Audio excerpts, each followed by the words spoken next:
নমস্কার সবাইকে, আশা করি আপনারা সবাই ভালো আছেন।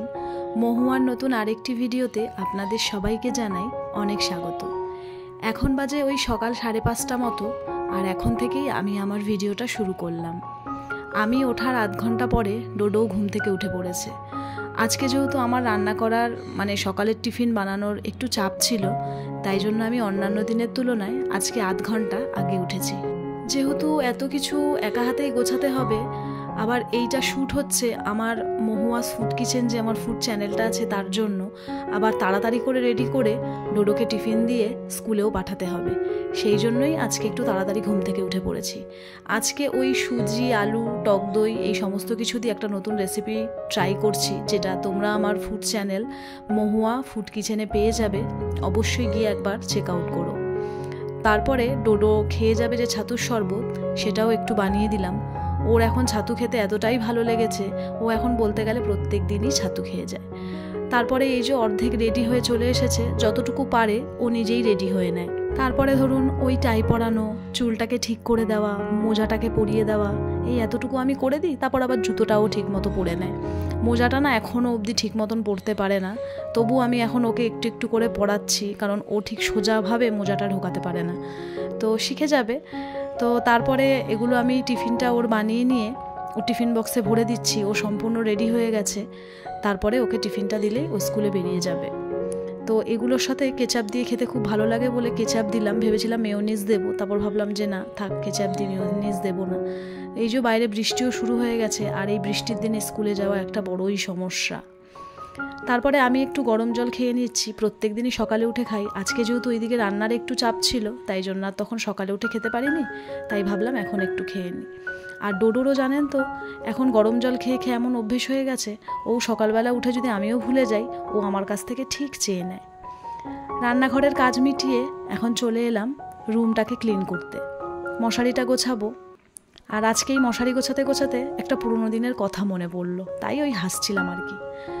যখন আমি ওই স্কুলে পড়ি, আমি না একদমই মশারি গোছাতে পারতাম না।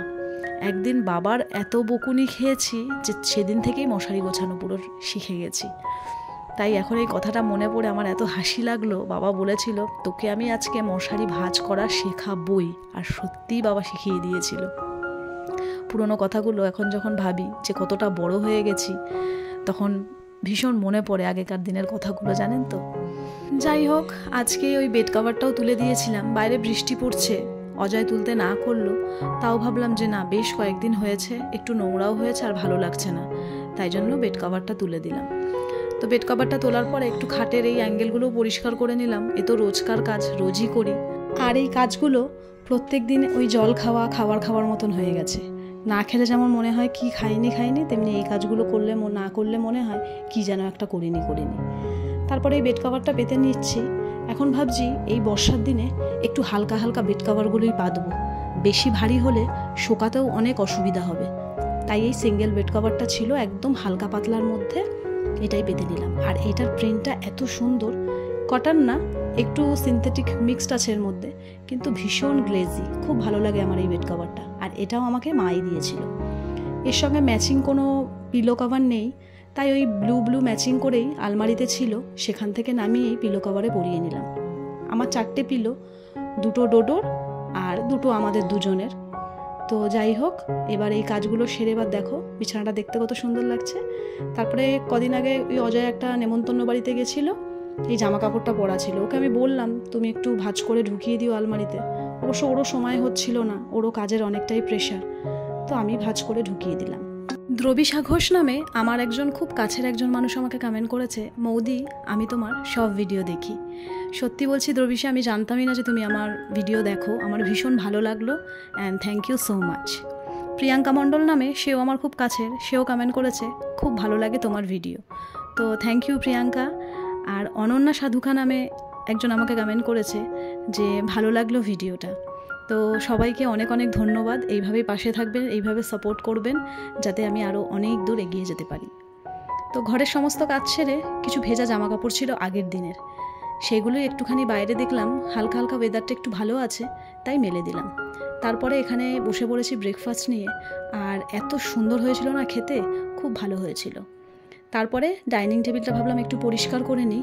আগের দিনকে ডোডো না এর মধ্যে গ্লুকন্ডি ফেলে দিয়েছিল। আমি মুছেছিলাম কিন্তু তবুও যেন কেমন একটা চ্যাট করছে, তাই ভাবলাম টেবিলটা একটু ভালোভাবে মুছে দিই। ও যখনই স্কুল থেকে আসে তখনই নিজে নিজে একা একা গ্লুকন্ডি বানিয়ে খায়। ভীষণ ভালোবাসে খেতে আর কাউকে করতে দেয় না। যখন মাঝখানে খুব গরম পড়েছিল তখন আমি একটা বোতলে জল আর একটা বোতলে গ্লুকন্ডিগুলো স্কুলে দিচ্ছিলাম। মাঝখানে কদিন দিচ্ছিলাম না বলে স্কুল থেকে এসে নিজে নিজেই নিয়ে খাচ্ছিল। তো তারপরে ওই ফ্রিজের ওপরটা একটু পরিষ্কার করে নিলাম। আর এই এক্সটেনশন কর্ডটা আমার ফ্রিজের ওপরেই থাকে, যেহেতু আগেই বলেছি আমার রান্নাঘরটা খুব অন্ধকার, আমাকে রিং লাইট জ্বালিয়েই কাজ করতে হয়, নাহলে একদমই পুরো অন্ধকার। ফ্রিজটা একটু হালকা করে মুছে নিয়ে বাইরেটা একটু জল দিয়ে ধুয়ে দিলাম। ওই আমার একটা ম্যানিয়া আর কি। আমি যখন এখানে জল দিয়ে ধোয়াচ্ছিলাম পাশের একটা জেঠিমা হাসছিল, বলছিল সত্যি তোমার না অভ্যেস হয়ে গেছে উঠোনটা ধোয়ানো। সত্যিই তাই, উঠোনটা না ধুইয়ে দিলে না পরিষ্কার থাকলে মনে হয় ভালোই লাগে না। তারপর ওই টিফিনের বেশ কিছু বাসন ছিল, আজকে তো রান্না করিনি। দুপুরবেলা একটা বাড়িতে নিমন্ত্রণ আছে, তো সেখানেই যাব, সেই জন্য আজকে আর দুপুরে রান্না নেই। তাই স্নান টান করে চলে এলাম। এখন আমি একাই যাব, কারণ ডোডো তো স্কুলে গেছে। ও স্কুল থেকে আসলে তারপরে ওকে নিয়ে আবার যাব। তো স্নান সেরে গাছের ফুলগুলো তুলে ফেললাম। এখন ওই 11টা মতন বাজে। আজকে সকালে পুজো করিনি, আর যেহেতু সকালে বৃষ্টি হচ্ছিল তাই ফুলটাও আর তোলা হয়নি। তাই ভাবলাম এখন ফুলগুলো তুলে পুজো করে নিই। ছোটোবেলা থেকে যেহেতু আমি ঠাকুরের পুজো করি, তাই আমার ফুল দিয়ে না ঠাকুর পুজো করতে খুব ভালো লাগে। বেশ সিংহাসনটা ফুলে ভরা থাকবে, দেখতে খুব ভালো লাগে। আর আমার বাপের বাড়ি, মানে এই ফ্ল্যাট হয়ে যাওয়ার আগের কথা বলছি, আগের যে পুরনো বাড়ি ছিল ওই বাড়িতে আমার অনেক ফুল গাছ ছিল। আর যেদিনকে গাছে অনেক ফুল ফুটতো সেদিনকে ঠাকুমাকে পুজো করতে দিতাম না, বলতাম আজকে আমি পুজো করব। আমার খুব ভালো লাগে, এখনও ভালো লাগে। এই কাকিমার এখানে আসার পর এত ফুল গাছ, আমার তো শ্বশুরবাড়িতেও ছিল, অজয় ছাদ ভর্তি করে প্রায় 12-13 রকমের জবা ফুলের গাছ বসিয়েছিল।